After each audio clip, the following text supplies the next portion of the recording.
आप देख रहे हैं खबरें 24।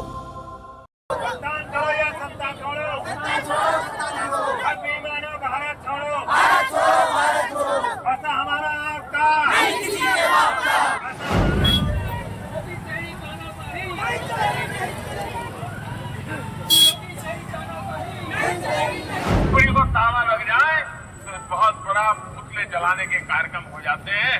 3 लाख कंपनियों को ताले लग गए, दूर तक आवाज नहीं आ रही है। उत्तर प्रदेश के जनपद पीलीभीत में ठगी पीड़ित परिवार के लोगों ने मंगलवार को कलेक्ट्रेट परिसर में नारेबाजी करते हुए जुलूस निकाला। प्रदर्शन के बाद अपर जिला अधिकारी अजीत परेश को ज्ञापन दिया, जिसमें आरोपी कंपनियों पर कार्यवाही करने के साथ ही रकम वापस दिलाए जाने की मांग की गई। ठगी पीड़ित जमाकर्ता परिवार के बैनर तले काफी संख्या में लोग बीते 1 सितंबर से कलेक्ट्रेट परिसर में धरना दे रहे हैं। इन लोगों ने विभिन्न कंपनियों में निवेश किया। आरोप है कि कंपनियां उनका पैसा वापस नहीं दे रही हैं। मंगलवार को काफी संख्या में लोग एकत्रित हुए और बैठक कर जुलूस निकालने और प्रदर्शन करने की रणनीति बनाई। ये लोग धरना स्थल से टनकपुर हाईवे होते हुए कलेक्ट्रेट पहुंचे। यहां पर नारेबाजी कर प्रदर्शन किया गया। इसके बाद अपर जिला अधिकारी को ज्ञापन दिया गया। ठगी पीड़ित परिवार के लोगों का कहना है कि कंपनियों में काफी संख्या में धनराशि जमा है, अभी तक भुगतान नहीं हो सका है। पीलीभीत से खबरें 24 के लिए इंद्रजीत सिंह राजपूत की रिपोर्ट। क्या नाम है आपका? मेरा नाम द्रकपाल है। मैं ठगी पीड़ित परिवार कब्जा संगठन से जिलाध्यक्ष। आज आप लोगों ने कलेक्ट्रेट पहुंचकर प्रदर्शन करते हुए ज्ञापन सौंपा है, किस संबंध में सौंपा है? ये हमारे 3 मांगे हैं, पर हमारी तीनों मांगे, तीनों मांगों को लेकर हमने अपना ज्ञापन सौंपा है साहब को। अच्छा, लगातार आप धरना देते आ रहे हैं, देखा जा रहा है, कब से धरना दे रहे हैं? और सर आज हमें 52 दिन हो गए। 1 सितंबर 2024 से हम लगातार धरने पर हैं, लेकिन सरकार हमारी कोई सुनने को तैयार नहीं है। बूंदी पहली सरकार है, इसके आंखों तो इससे कानों में अभी तक जू नहीं लगा है। और यदि सरकार ने हमारी तीनों मांगे पूरी नहीं की तो हम फिर और कुछ करने के लिए बाध्य होंगे। तो क्या डीएम साहब को जो ज्ञापन देते हैं आप, क्या आश्वासन मिल रहा है यहाँ से? सर यहाँ से कुछ आश्वासन मिलता है। वो ये कहते हैं कि हम आपका कार्रवाई आगे बढ़ा लेंगे, लेकिन ये हमारे हाथ में है नहीं। ये तो सरकार के हाथ में, सरकार आदेश करेगी, अब हम उसका भुगतान कर देंगे।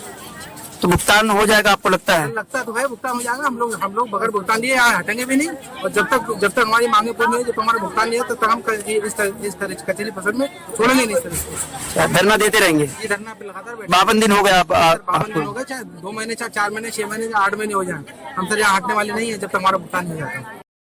क्या नाम है आपका? मेरा नाम सगीर अहमद। अच्छा, आज आप लोग कलेक्ट्रेट परिसर पहुंचे हैं, धरना दिया, आपने ज्ञापन दिया, किस संबंध में दिया और कब से धरना दे रहे हैं आप? हम 1 सितंबर 2024 से ज्ञापन दे रहे हैं, हम मतलब धरना कर रहे हैं यहाँ पर ना। और डेली ही ज्ञापन इन अधिकारियों को दिया जाता है, चाहे वो यहाँ पर कोई भी अधिकारी हो। प्रत्येक अधिकारियों को ज्ञापन दिया जा चुका है सर जी। और उस ज्ञापन में हमारी 3 मांगे ही सिर्फ है कि हम जो निवेशक लोग हैं, हम निवेशकों को जिन कंपनियों ने पैसा ठगा है और जिन कंपनियों के माध्यम से ठगा गया पैसा है, आपने यहाँ पर हमारे दावा पर जमा करवाए और उसमें ये समय था 180 दिन के अंतर्गत आपका 2 से 3 गुना पैसा वापस करवा देंगे। तो सबसे पहली मांग हमारी थी, आपने जो कानून बनाया है उस कानून के तहत आपने 180 दिन का समय दिया, उसके अंतर्गत हम लोगों का 2 से 3 गुना भुगतान करवा दिया जाए। और दूसरी मांग हमारी ये थी कि जो एजेंट ने काम किया है उसको सुरक्षा सम्मान दिया जाए। और तीसरी मांग जो ठग लोग हैं उनको फांसी दी। ये 3 सूत्रीय मांगे जी को लेकर आपका ज्ञापन दिया जा रहा है? जी सर। कितने दिन से दिया जा रहा है? आज 52 दिन हो गए लगातार ज्ञापन देते हुए, लेकिन इन 52 दिनों में किसी भी अधिकारी ने हमें हमारे भुगतान के प्रति कोई भी ऐसा संतोषजनक जवाब नहीं दिया है अब तक। आज भी हमारे अपर जिला मजिस्ट्रेट भागते नजर आए, हमें कोई भी ऐसी कोई सूचना नहीं दी उन्होंने जिससे कि हम लोग संतुष्ट हो जाए कि हमारा भुगतान अब मिलने वाला है। हमें नहीं लगता ये अधिकारी कुछ करेंगे सर। क्या लगता है आपको भुगतान मिल जाएगा आपका? सर भुगतान नहीं मिलेगा जब तक नहीं मिलेगा, जब तक हम यहाँ से हटने वाले भी नहीं और अपने इस आंदोलन को छोड़ने वाले भी नहीं। इन अधिकारियों को भुगतान करना ही होगा, किसी भी कीमत पर करना होगा। साथ सरकार से क्या कहना चाहते हैं? जी जी, सरकार से क्या कहना चाहते हैं? सरकार से कहना चाहेंगे कि सरकार ने जो कानून बनाया है हम निवेशकों के लिए कि बर्ड्स एक्ट 2019 जो उन्होंने कानून बनाया है, इस कानून के अंतर्गत जो प्रावधान है उस कानून को सरकार माने और उस कानून के तहत हमारा भुगतान जारी करे और उस कानून को हर जिले में, हर तहसील में लागू करवाए। हम सरकार से ये अपेक्षा करते हैं।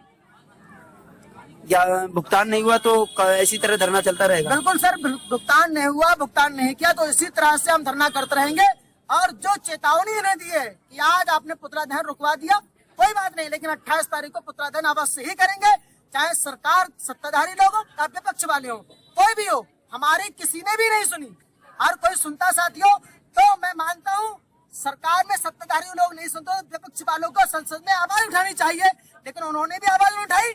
इसी वजह से हम विपक्ष वालों का भी पुतला दहन करेंगे। जी, किनका पुतला दहन करेंगे आप? हाँ, मेरा मानना है कि योगी जी हो, मोदी जी हो, या विपक्ष में राहुल जी हो, अखिलेश जी हो, या फिर या में कोई भी पार्टी हो, किसी भी सांसद ने हमारी आवाज को संसद में नहीं उठाया, हमारी बात को संसद में नहीं उठाया, जिसने कहा हो कि हाँ ये ठगी पीड़ित लोग हैं, इनका भुगतान कराया जाए, कानून बन गया तो भुगतान कराया जाए। लेकिन कानून बनने के बाद भुगतान की किसी भी सांसद ने संसद में बात नहीं की। इसी विरोध में हम सबका पुतला दहन करेंगे। पीलीभीत में कितने ठगी के शिकार हुए? मेरे विचार से कम 4 से 5 लाख तो लगभग है ही है, इससे ज्यादा भी हो सकते हैं, क्योंकि पूरे भारत में 42 करोड़ लोग हैं सर। 42 करोड़। पीलीभीत में कितना पैसा होगा जी, कितना पैसा होगा भुगतान? मेरा मानना है पीलीभीत में कम से कम अरबों की बात है, अरबों से रुपया फंसा हुआ है पीलीभीत में। माना जाए तो जो कंपनियां चल रही थी उनकी प्रॉपर्टी भी यहाँ पर बताई जा रही बिल्कुल है। है, उन कंपनियों की प्रॉपर्टी यहाँ पे है। उस आदेश, उस कानून में साफ लिखा हुआ है आप भुगतान करें, और भुगतान करने के लिए बात आप होंगे अगर कंपनी की प्रॉपर्टी है उसको सीज करें, उसकी नीलामी करके पैसे उसको भुगतान दे। कंपनी की प्रॉपर्टी पड़ी है, लेकिन इन अधिकारियों ने उस पर भी कुछ शिकंजा नहीं कसा अब तक है। मैं चाहूंगा, मैं अनुरोध करूंगा अधिकारियों से तो उस प्रॉपर्टी को सील किया जाए, उसको नीलाम किया जाए, उन ठगों, उन कंपनी मालिकों को गिरफ्तार किया जाए और हम लोगों का भुगतान कराया जाए। प्रॉपर्टी को कौन देख रहा है इस समय? बंजर पड़ी है या देख रहा है कोई? शायद उनका ही कोई ऐसा ही कोई ठग होगा तो उनके करता होगा, मेरा मानना है, क्योंकि हम लोगों को तो किसी को कुछ नहीं पता इस बारे में। लेकिन प्रॉपर्टी पड़ी हुई है, उसमें फसल उगती भी है, कौन उठाता है, कौन क्या करता है, वो उस कंपनी मालिक को पता होगा। लेकिन इस पर संज्ञान इन अधिकारियों को लेना चाहिए। अधिकारियों को आपने बताया कि उनकी प्रॉपर्टी यहाँ पीलीभीत में है? बता चुके हैं, हम लोग हैं, बता चुके हैं। तो क्या बताया अधिकारी? लेकिन उन्होंने कहा है कि हम उसमें संज्ञान लेंगे, हम उसमें काम करेंगे, लेकिन अब तक मेरी समस्या कोई काम नहीं हुआ है सर।